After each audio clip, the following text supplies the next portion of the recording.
welcome to the second episode of the second year of Shadowscast. In this compilation of videos, we will take some random looks at Korea, some concepts which have been commented on from other posts, namely about food, and a very useful piece of culture for those who run games set primarily in the modern era with an occult theme.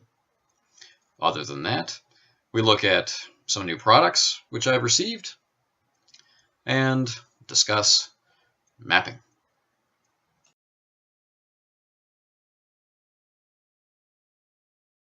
For many people, great art is the first step in building a great campaign or inspiring imagination in players who are setting down to try something new.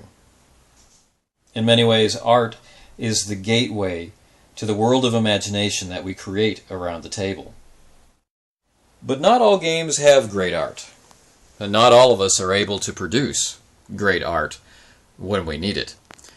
And I'm one of those. I find that even something simple like building a map is often beyond what I can do in a satisfying method. I mean, I can produce a map that's functional. But in terms of inspiring campaign play, the maps that I make are really not up to it. And so I tend to keep my maps for myself. My world map, the continent maps, the country maps, and on. These maps are built so that I can keep track of details. I really can't use them to inspire much in the players. And so I've come over time to move from the method I learned with, which was drawing the map and then filling it in. I moved away from that toward an entirely new style, which is building things in the world and then making a map that accommodates all of those things. And while the distinction may seem small, it actually has radically changed the way that my campaigns turn out. Last year on my blog, I ran a series.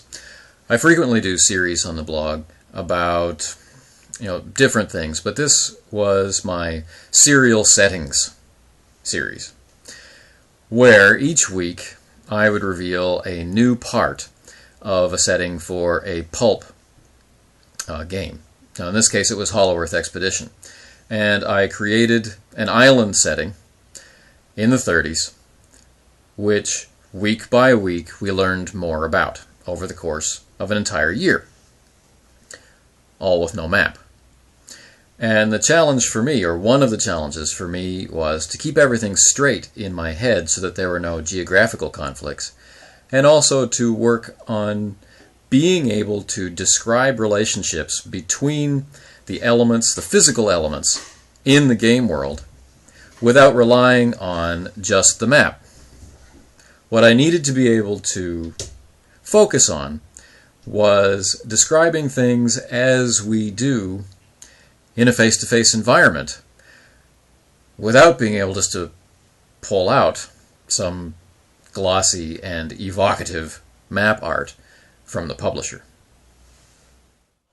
Once I'd realized consciously what I had felt before subconsciously, that not designing the map first was actually freeing, that it gave me license to be more creative, I decided that in my next campaign I would design everything first and then map according to what I had decided was going to be, or what were going to be, features of the world. I'd already decided what was going to be there, and we make the map to accommodate that. So when I decided that this year would be a year to explore fantasy, and that I was going to build a world to test out RuneQuest, I was left with a bigger challenge maybe than I had expected. But I stuck to my guns, and I began to create countries and cultures. As ideas came to me, I would record them and modify them and work with them. No map.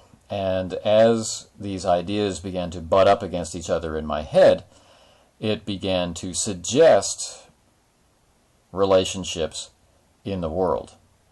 It began to hint at proximities, like these would have to be neighboring nations, or these nations would have to be separated by a great distance. And how would these nations evolve with the idea of cloud cities that might just happen to drift by overhead on a seasonal basis?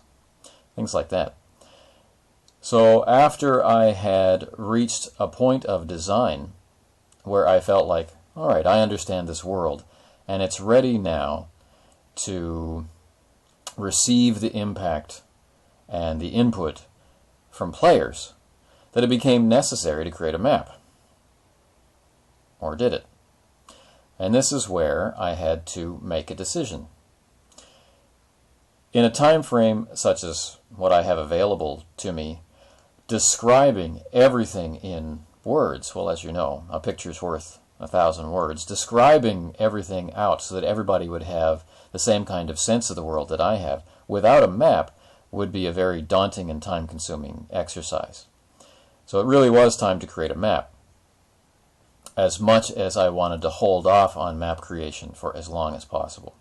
But at the point where I needed players, or I need to interact with players to further design and flesh out this world, a map becomes necessary.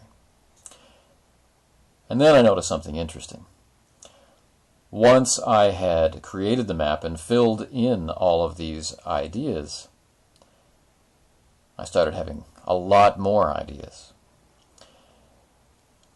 And it was just like the old days when I would see a map or a partially finished map from a friend's fledgling campaign, and I would start to have ideas about what was there. And that rush of creativity was really refreshing. But I feel it's important not to be dissuaded from the exercise of creating first and mapping later. Because mapping later allowed me to create things that, as I've said before, I wouldn't have thought to make if I just sat down to map. I would have mapped in some interesting things and populated it with other interesting things, and pretty much ended up with the same kind of campaign world that I always do. But this way, I had worked intentionally on building realistic setting elements and pulling in or trying things that I normally would not have used or that I traditionally did not like. I focused on these things specifically. So when it came time to place these in the world, to draw a map around these concepts, I was left with blank spaces, and I was left with suggestive geography that led me to further thoughts. So the building blocks were things I don't normally use, and the methodology was to hold it all in my mind first and then map around it, leaving myself white space to fill in with new ideas. So now I'm nearing the end of the design phase for the RuneQuest campaign, and I'm at the beginning point for designing a new MechWarrior campaign. And so there'll be more maps. Of course, for the MechWarrior campaign, these will be star maps, and this is a whole new area to explore. So how do you design your campaign worlds in this sense, in this large, overarching sense? Are you map first? Are you collectors of art? Or do you seek to inspire from inside? Let me know.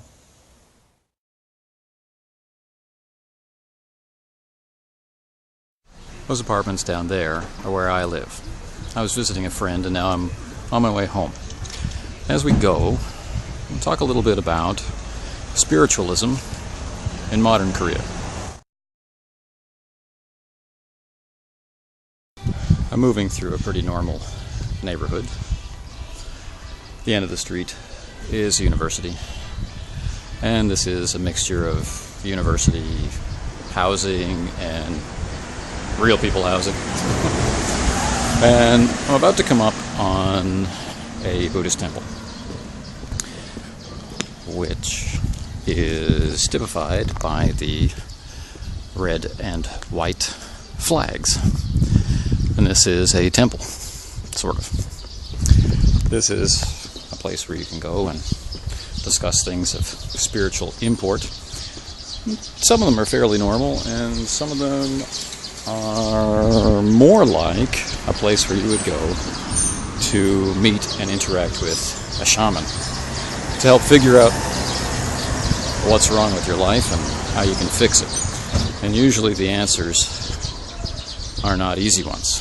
So to discuss that a little bit, we need to talk more about what is a shaman.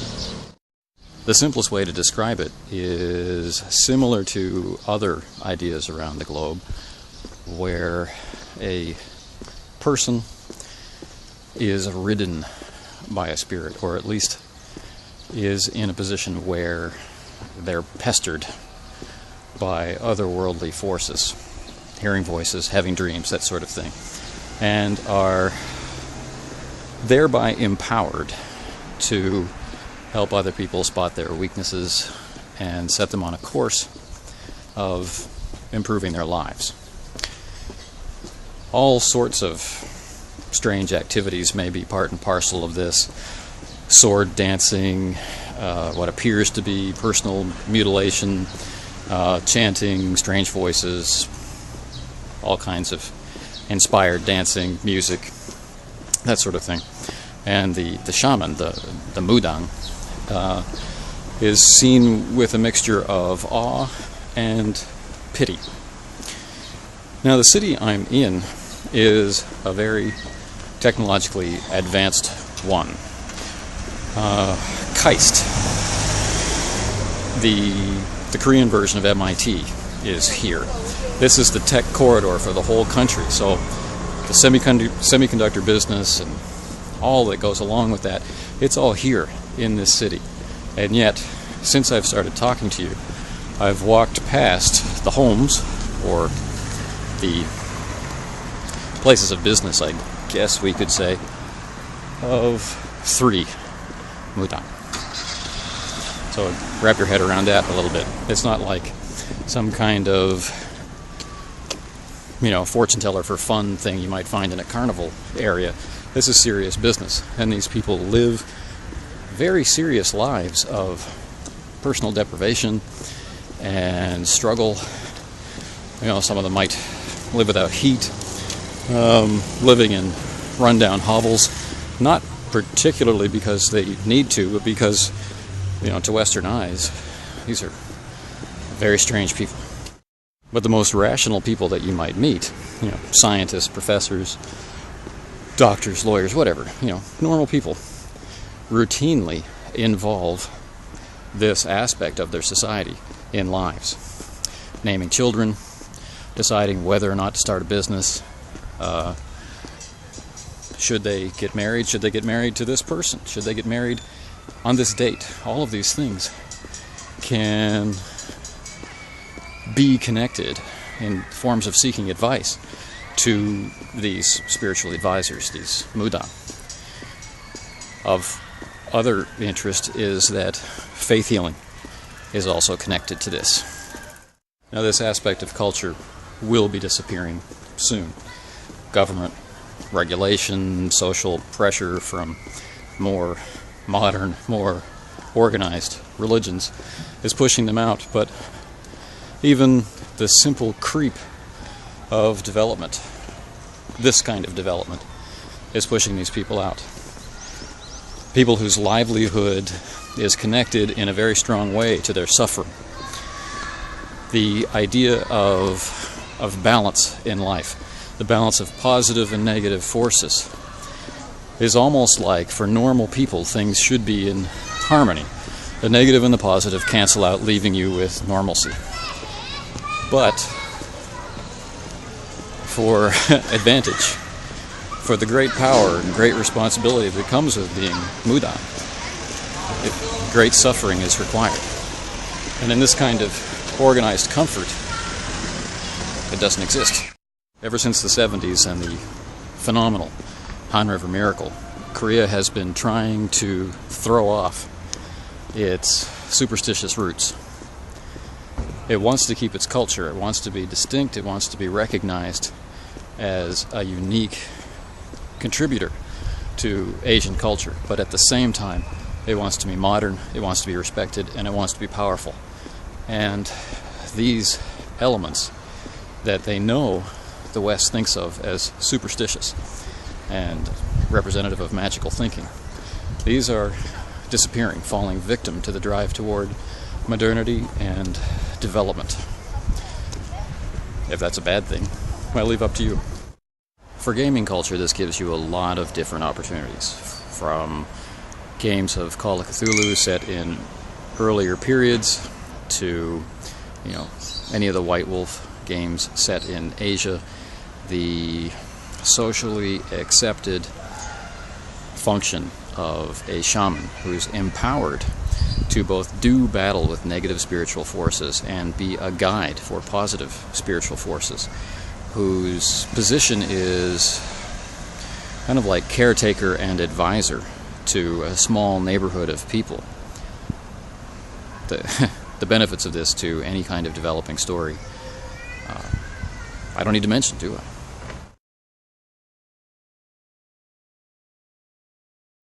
So today, less than a week since ordering, I have received my copy of Broken Rooms.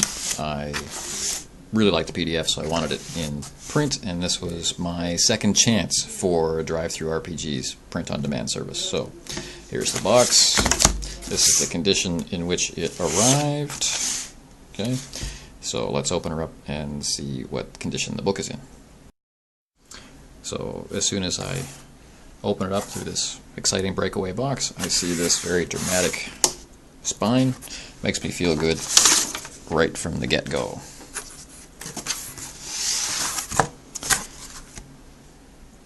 Gorgeous. So, our problem last time was warping.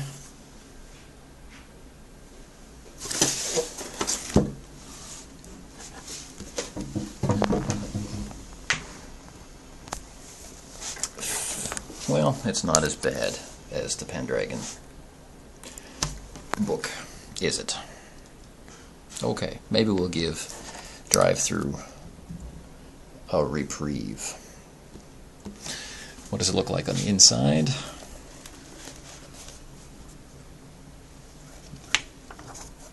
Good crisp text, good deep blacks. All right, satisfied.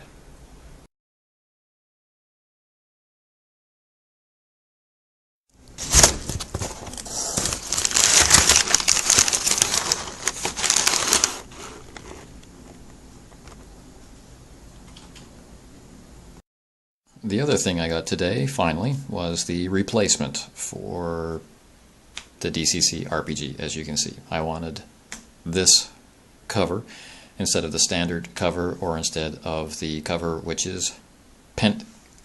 This cover I enjoy. I really don't care for the back cover at all. That's really not my thing. But this front cover, that's dynamic and energetic enough to keep me interested. I also wasn't aware, but they have a different spine, so it's also quite nice. Now the question is, as I still have the original, what do I do with it? Do I keep it so that I can use even more of my limited shelving space, or do I run a contest and give it away? Decisions.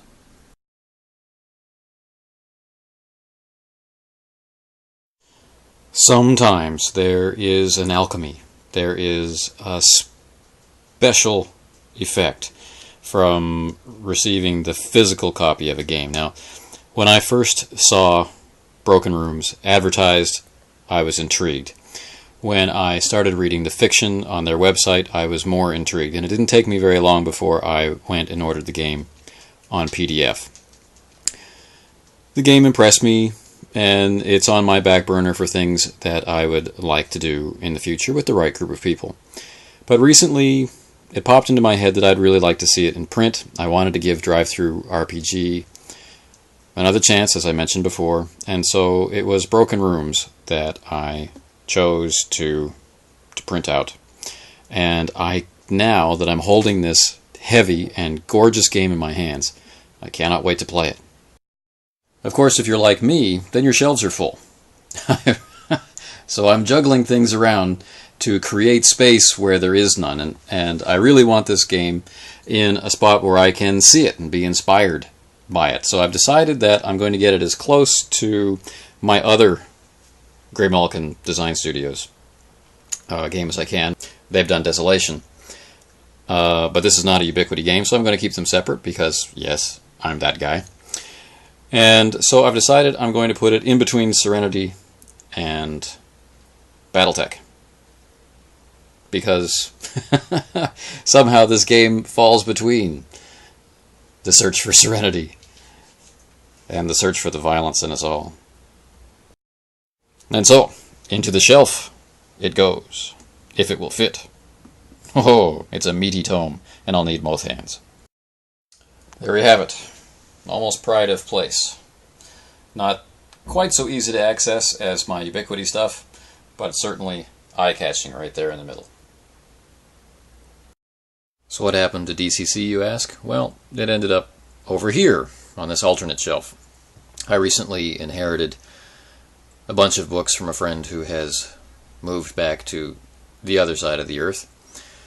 And so I've had to make space in a different section of my shelves where I normally keep my strategy games and the like. So I've inherited some 2nd edition Mutant and Masterminds stuff, and the 1st edition of Unknown Armies, and I had to move my Shadowrun 3rd edition stuff over here to make room on the shelf that you normally see behind me for new stuff there. I inherited Hackmaster and the Hacklopedia. These are amazingly well made books. I wish more companies would be this serious about putting books together. So the accidental DCC that I got is still here. I was expecting to have to return it, but I don't.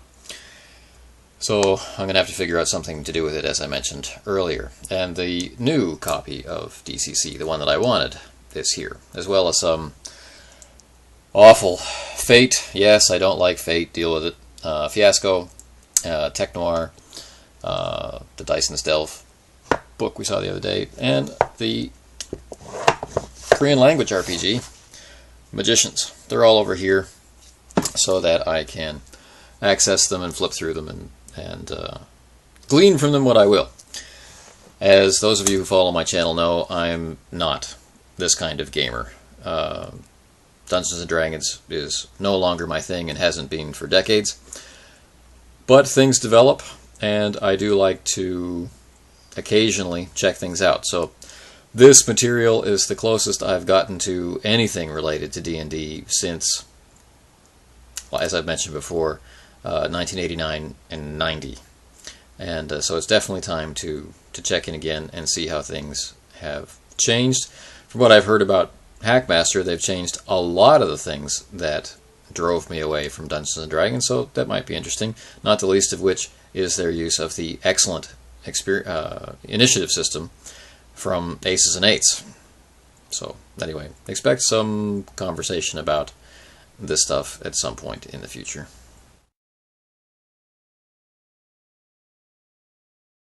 Okay, here's another little slice of Koreana for all of you. What you're looking at is a restaurant, and sun's about to go down, so the restaurant is well lit.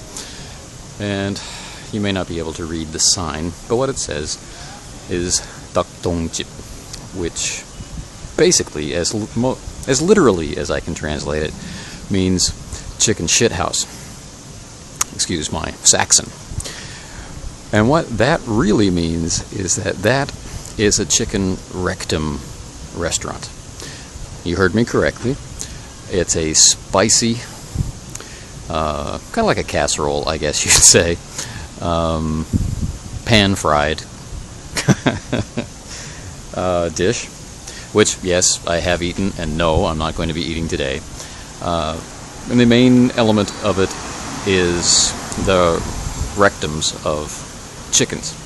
Now, I've asked my friends about this particular thing and about how the language seems. Like, are you really saying chicken asses, or is it something more vulgar than that? Are you really thinking chicken shit house when you say it to each other, or does it mean something else? And as near as I can figure, for most people, it would be like, because it's such a common word, it would be like saying chicken asses to each other, or at the very least, chicken butt. It's a beloved dish. It's something that would fill the same niche as hot wings on a night out at the pub. So, there you have it.